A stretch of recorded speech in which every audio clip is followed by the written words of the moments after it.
উত্তরাখণ্ডের চামোলিতে হিমবাহ ভেঙে তুষার ধসে বিপর্যয়ের পর জোর কদমে চলছে উদ্ধার কাজ। তপবনের ধৌলিগঙ্গা থেকে 19টি দেহ উদ্ধার হয়েছে। সেনা এবং বায়ুসেনা ছাড়াও উদ্ধার কাজে নেমেছে আইটিবিপি ও জাতীয় বিপর্যয় মোকাবিলা বাহিনী।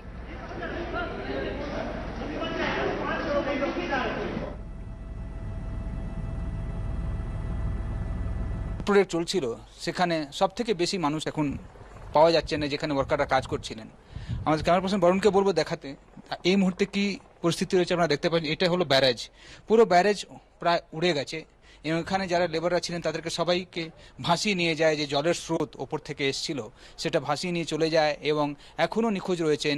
শুধু এই সাইড থেকেই প্রায় 130 থেকে বেশি জন কর্মী যারা সেদিন কাজ করছিলেন রোববার সকালে ঠিক 10:30 নাগাদ খুব সম্ভবত এখানে পৌঁছে যায় সেই যে হড়কাবান এসেছিল সেটা। এবং এখান থেকে ঠিক 4 কিলোমিটার ওপরে রয়েছে ঋষিগঙ্গা, যেখানে প্রথম এই গ্লেশিয়ারের বড় অংশ এসে একটা জল জমা কোনো একটা পরিস্থিতি হয়েছিল বা লেক হয়ে গেছিল, যেখানে পড়ে যায়। তারপর থেকেই কিন্তু এই জলের স্রোত বাড়তে থাকে। সেখান থেকেও অন্তত 30 জন থেকে বেশি কাজ করছিলেন, তাদেরকে এখনও পাওয়া যাচ্ছে না। আমাদের সঙ্গে অতুল সতীজি রয়েছেন, এখানকার স্থানীয় বাসিন্দা। তার থেকে আমি একটু জেনে নেব कि কিভাবে এই ঘটনাটি ঘটেছিল। তিনি এখানে পাশেই থাকেন, তারা কি रिपोर्ट পেয়েছিলেন। सतीजी, आप लोगों को क्या कैसे पता चला कि ये घटना घट चुकी है और कैसे हुआ आप लोगों के हिसाब से? हाँ, तो मुझे तो ऐसे पता चला कि मैं जोशीमठ में रहता हूँ, यहाँ से 15 किलोमीटर दूर वो जगह है तपोवन से। और हमारे एक साथी हैं जो लाता में रहते हैं, तो उन्होंने घटना को होते हुए देखा। उनके घर के पास ये जब हुआ तो उन्होंने मुझे फ़ोन करके बताया कि ऐसा हुआ है। फिर उन्होंने वहाँ के फ़ोटो वीडियो मुझे भेजे, फिर मैंने वो अपलोड किए फेसबुक पर, फिर अपने साथियों को बताया, फिर मैं यहाँ पहुँचा। तो ये हुआ है ऋषिगंगा पर, जो यहाँ से 4 किलोमीटर दूर है। और ऋषिगंगा पावर प्रोजेक्ट वहाँ पर काम कर रहा था, जिसमें 40-50 मजदूर वहाँ काम कर रहे थे। तो वो ग्लेशियर जो फट करके आया है, पहले उसने उस पावर प्रोजेक्ट को बहा करके लाया है और उसके बाद यहाँ ये बैराज साइट है उसकी, तपोवन विष्णु घाट परियोजना की। वो 11 मेगावाट का प्रोजेक्ट था और ये 530 मेगावाट का प्रोजेक्ट है। और एनटीपीसी का ये प्रोजेक्ट जो है पूरा यहाँ संडे होने के बावजूद कुछ मजदूर काम कर रहे थे, 40-50-60 मजदूर यहाँ बाहर काम कर रहे थे, कुछ टनल के अंदर थे। तो टनल के अंदर भी जो है मजदूर फंस गए हैं, कुछ निकाले गए हैं, कुछ अभी तक वहीं हैं, जिनके लिए रेस्क्यू ऑपरेशन कल से चल रहा है, लेकिन अभी तक उनको निकाला नहीं जा सका है। और बाकी जो है बहुत सारे लापता हैं या जो भी उनका वो है, अभी तक तो उनकी लाशें भी नहीं मिली। केवल 2 लाशें कल मिली थी और अभी तक और बाकी लोगों का कोई पता नहीं है, जिसमें स्थानीय लोग भी शामिल हैं। वहाँ भी मजदूरों के अलावा भी ऋषिगंगा में स्थानीय लोग, एक जैसे कोई बकरी चरा रहा था एक आदमी, वो बकरियों समेत 100-150 अपनी बकरियों के साथ बह गया। एक महिला जो घास ला रही थी वो बह गई। कुछ लोग मंदिर में थे, मंदिर समेत वो बह गए, मंदिर बह गया तो वो बह गए। एक बड़ा पुल था जो कि जोशीमठ को या भारत को बाकी सीमा क्षेत्र से जोड़ता था, वो पुल बह गया है। तो इस तरह से हम ये भी कह सकते हैं कि आज के दिन पर भारत का वो बाकी जो सीमा क्षेत्र है हमारा, चीन की जो सीमा है, वहाँ से संपर्क कट गया है पुल न होने से। তো যেভাবে সতীজি জানাচ্ছেন কি এখানে প্রায় 12 থেকে 13টা গ্রাম কাট অফ হয়ে গেছে, যেহেতু একটা ব্রিজ ছিল এই ঠিক এই নদীর ওপরে, সেই ব্রিজটাকে ওয়াশ আউট করে নিয়ে চলে গেছে। যে ওপর থেকে জল এসেছিল এত ভারী পরিমাণে এবং যা যা রাস্তায় ছিল সব নিয়ে চলে গেছে। এই এই এই এত এত বেশি মাত্রা জল ছিল, ওপর থেকে জলের মধ্যে কাদা ছিল এবং পুরোটা এই এলাকা থেকে যারা যারা কাজ করছিলেন এখান থেকে মজদুররা, তাদেরকে পুরো এখান থেকে হাওয়ার জলের স্রোতের মধ্যে তারা ভেসে চলে গেছেন। এখনও তাদেরকে আইডেন্টিফাইও করা যায়নি। কিছু কিছু আইডেন্টিফিকেশনগুলো এসছে যারা কোথা থেকে তারা ছিলেন সেটা এখন অবধি জানা গেছে। তবে 200 থেকে বেশি মানুষ নিখোঁজ রয়েছেন, যার মধ্যে সব থেকে বেশি রয়েছেন এখানকার যারা কর্মচারী যারা কাজ করছিলেন ড্যামের জন্য বানানোর জন্য। এবং এই ব্যারাজটা দেখতে পাচ্ছেন আপনারা, তার পরিস্থিতি এই মুহূর্তে কী রয়েছে। ক্যামেরাম্যান বরুণের সঙ্গে বিজেন্দ্র সিং, এবিপি আনন্দ, তপবন, जोशीमठ। এবারে দেখবো আমাদের আরেক প্রতিনিধি বিকাশ ফাদুরিয়া আকাশপথে কি ছবি তুলে ধরলেন। जोशीमठ से इस वक्त हम तपोवन की तरफ जा रहे हैं और आप देखिए ये नज़ारा, पहाड़ के बीचों बीच आप जो नदी देख रहे हैं ये अलकनंदा नदी है, जो जिसमें आगे जाके धौलीगंगा और ऋषिगंगा नदियां मिलती हैं। ये आप देखिए, ये नज़ारा देखिए इस वक्त। ये पूरी जो नदी जो आमतौर पर नीली हरी दिखती है, ग्लेशियर से पानी आने की वजह से ये नदी का तापमान जो है, पानी का तापमान भी बहुत कम होता है। लेकिन आज देखिए एकदम स्लेटी रंग की दिख रही है, कीचड़ से भरा मटमैला पानी है। और देखिए अभी जो साफ पानी है वो थोड़ी छोटी छोटी जो ट्रिब्यूटरी हैं उनसे आ रहा है, लेकिन उसके बावजूद यहाँ पर नीचे इतना ज्यादा कीचड़ है कि ये साफ पानी भी उस कीचड़ में मिलके मटमैला हो जा रहा है। ये नदी पहाड़ के बीचों बीच एक हरी रेखा, नीली रेखा बनाती थी, जो विहंगम दृश्य पैदा करती थी। इन पहाड़ों की जो अलौकिक शक्ति है, उसमें एक अलौकिक नज़ारा इन नदी के जरिए, इस अलकनंदा नदी के जरिए पैदा होता था, इसके पानी के जरिए। लेकिन अब ये नज़ारा पूरी तरह से मटमैला और धूमिल हो गया है। पानी पूरी तरह से यहाँ पर कीचड़ से भरा हुआ दिखाई दे रहा है और इसके पीछे धौली गंगा और ऋषि गंगा में ग्लेशियर सरकने की वजह से हुआ जो बड़ा हादसा था, वो एक बड़ी वजह बना है।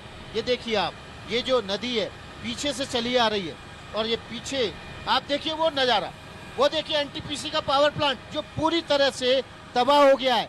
इस वक्त हम उस पावर प्लांट की तरफ जा रहे हैं और इस पावर प्लांट को ये एबीपी न्यूज़ पर ये एक्सक्लूसिव तस्वीरें आपके लिए खास तौर पर हम लेके आ रहे हैं। वो जो पावर प्लांट आप देख रहे हैं इस वक्त, जो पूरी तरह से तबाह हो चुका है। तस्वीरों में आपने देखा था ऊपर से तेज पानी आ रहा था, इस पावर प्लांट के डैम से टकराया। डैम की आधी से ज़्यादा जो दीवारें हैं वो क्षतिग्रस्त हो चुकी हैं। ये तस्वीरें पहली बार, हवाई तस्वीरें एबीपी न्यूज़ आपके लिए खास तौर पर लेके आया है। देखिए कितना सिल्ट जमा है यहाँ पर इतनी बड़ी तादाद में जो जलोढ़ है वो जमा है, मिट्टी और कीचड़ जमा है। यहीं पर इस रेस्क्यू ऑपरेशन चल रहा है क्योंकि यहीं पर वो टनल हैं 2 तपोवन की, जिन टनल में अभी भी 35 मजदूर फंसे हुए हैं।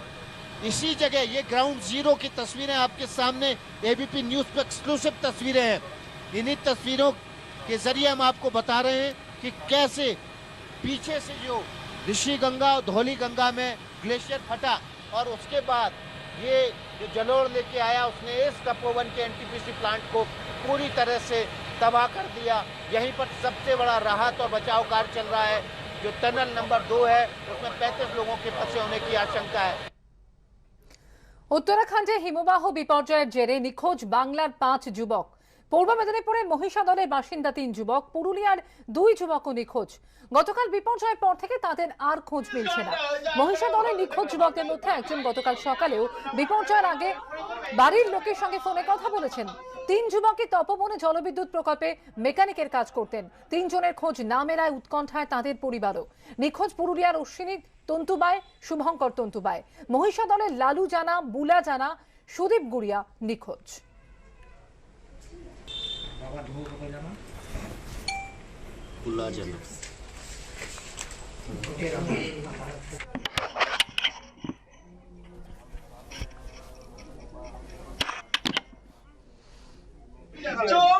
তো গত 2 বছর ধরে ওই ঋষিগঙ্গা পাওয়ার প্রজেক্টে ওখানে কাজ করছে।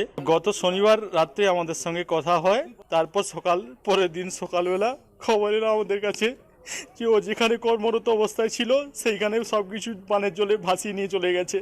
তো তারপর থেকে 24 ঘন্টা হয়ে গেছে, আমাদের এখনও কোনো খবর পাইনি। এখনও পর্যন্ত আমার ভাইয়ের কোনো ফোনও আসেনি, আমরা কোনো খবর পাইনি। তো ওর সাথে ওর এখানে যে ঠিকাদার যে নিয়ে গিয়েছিল তার সঙ্গে তার ঠিকাদারের ভাইও ছিল, তাদেরও কোনো খোঁজ খবর নেই। আপনারা সাহায্য করুন যাতে আমার ভাই বাড়ি ফিরে আসে, সুস্থ থাকে, ভালো থাকে। সবাই আশীর্বাদ করুন। আপনাদের কাছে অনুরোধ করছি, আপনারা আমার ভাইকে খুঁজতে সাহায্য করুন, বাড়ি ফিরতে সাহায্য করুন। মাননীয় মুখ্যমন্ত্রী মমতা বন্দ্যোপাধ্যায়ের কাছেও আমার বিনীত অনুরোধ, আমার ছোট ভাইকে আপনারা বাড়ি ফিরিয়ে দিন।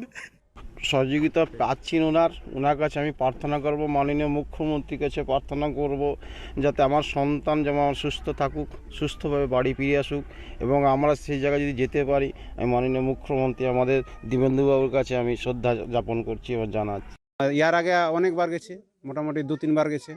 রোববার দিন গল্প হয়েছে ওর সাথে, আর তার বাদে যোগাযোগের হার হয়নি। ফোন তো করছি এই ঠিকাদারকেও, আর ওয়ার নম্বরটাই লাগানো আছে কিন্তু হয়নি। পাওয়ার হাউসের উপরে মানে বলছে একটা ড্যাম ছিল, ওই ড্যামটা কাটাই গেছে বলছে। ভিডিও শুটের জন্য দ্বিতীয় হুগলি সেতু থেকে মাঝগঙ্গায় ঝাঁপ দিলেন 2 যুবক। নদী থেকে একজনকে উদ্ধার করা হলেও এখনো খোঁজ নেই তিলজলার যুবকের। কিভাবে নজর এড়িয়ে ঝাঁপ দিলেন 2 যুবক, উঠছে প্রশ্ন। পুলিশ সূত্রে খবর, জাল দিয়ে ঘিরে দেওয়া হবে ব্রিজ। खतरों का खिलाड़ी में आप सबका स्वागत है। ले जल्दी मार। চেঁচিয়ে উৎসাহ দিয়ে যাচ্ছে সঙ্গীরা। এবার যে ভয়ঙ্কর খেলা হতে চলেছে। বন্ধুদের তুমুল চিৎকারের মধ্যেই মাঝগঙ্গায় ঝাঁপ দিলেন এক যুবক। 2-4 ফুট নয়, প্রায় 200 ফুট ওপর থেকে ঝাঁপ দিলেন নদীতে।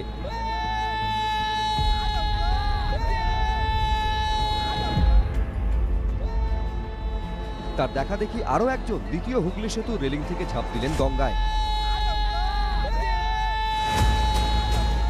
তিনি অবশ্য আর ভেসে উঠলেন না, তলিয়ে গেলেন মাঝ গঙ্গায়। মজার ভিডিও শুটের নামে রবিবার দুপুরে এভাবেই মর্মান্তিক ঘটনা ঘটে গেল। দ্বিতীয় হুগলি সেতুর ওপর থেকে গঙ্গায় ঝাঁপ মেরে মজার ভিডিও বানাতে গিয়ে নিখোঁজ এক যুবক। পুলিশ যে ধাওয়া করতে পারে সেই পরোয়াও নেই তাদের। अबे मामा लोग आएगा, जल्दी जल्दी मार रे बाबा, मामा लोग आएगा, भाग भाग मामा आया, भाग भाग मामा आया, जल्दी जल्दी मार। কলকাতা পুলিশের বিপর্যয় মোকাবিলা বাহিনী ডুবুরিরা ও রিভার ট্রাফিক পুলিশ আলম নামে একজনকে উদ্ধার করে, তবে আরেকজনের খোঁজ মেলেনি। পুলিশ সূত্রে খবর, আগেও 2 যুবক এমন ভয়ঙ্কর ভিডিও শুট করেছে। হাওড়া ব্রিজের ওপর থেকেও ঝাঁপ দিয়েছিল তারা। ভিডিও তারা ইউটিউবে আপলোড করত। এর আগে ট্রেনের সামনে সেলফি তুলতে গিয়ে কিংবা নদীর সামনে ভিডিও করতে গিয়ে কারোর প্রাণ পর্যন্ত গিয়েছে।